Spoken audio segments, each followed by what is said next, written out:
Today we're reading Chapter 8, A Talk at Home. We're continuing to read Charlotte's Web. On Sunday morning, Mr. and Mrs. Arable and Fern were sitting at breakfast in the kitchen. Avery had finished and was upstairs looking for his slingshot. "Did you know that Uncle Homer's goslings had hatched?" asked Fern.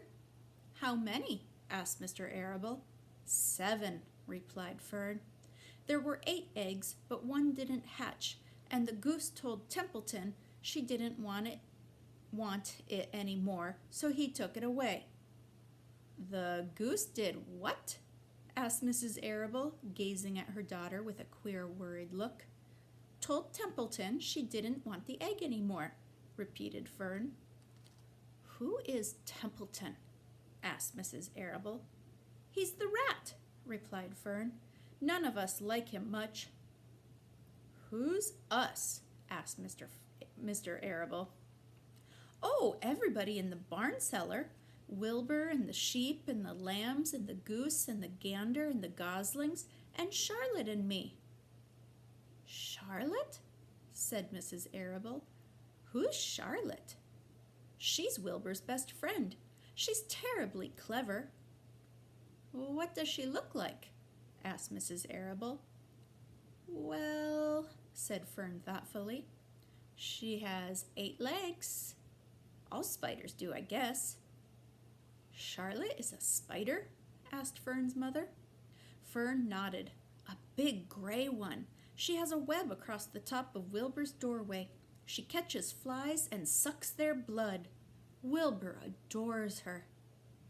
"Does he really?" said Mrs. Arable rather vaguely. She was staring at Fern with a worried expression on her face. "Oh, yes, Wilbur adores Charlotte," said Fern. "Do you know what Charlotte said when the goslings hatched?" "I haven't the faintest idea," said Mr. Arable. "Tell us." "Well, the first goslings stuck its little head out from under the goose. I was sitting on my stool in the corner, and Charlotte was on her web. She made a speech.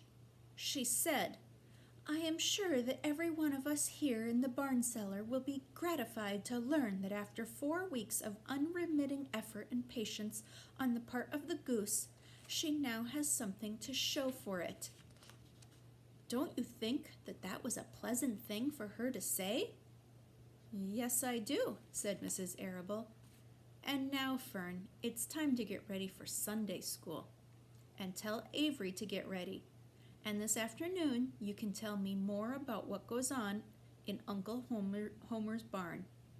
Aren't you spending quite a lot of time there? You go there almost every afternoon, don't you?" "I like it there," replied Fern.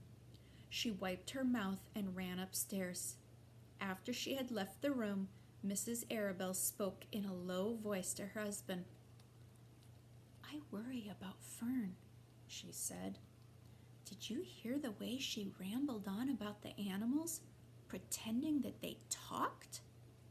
Mr. Arable chuckled. "Maybe they do talk," he said. "I've sometimes wondered. At any rate, don't worry about Fern. She's just got a lively imagination. Kids think they hear all sorts of things." "Just the same, I do worry about her," replied Mrs. Arable. "I think I shall ask Dr. Dorian about her the next time I see him.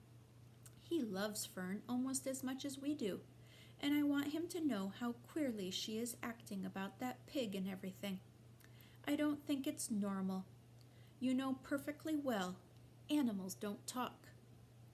Mr. Arable grinned. "Maybe our ears aren't as sharp as Fern's," he said. Have a great day, and the next time we get together, we will read Wilbur's Boast. Can't wait to find out what that is. Bye.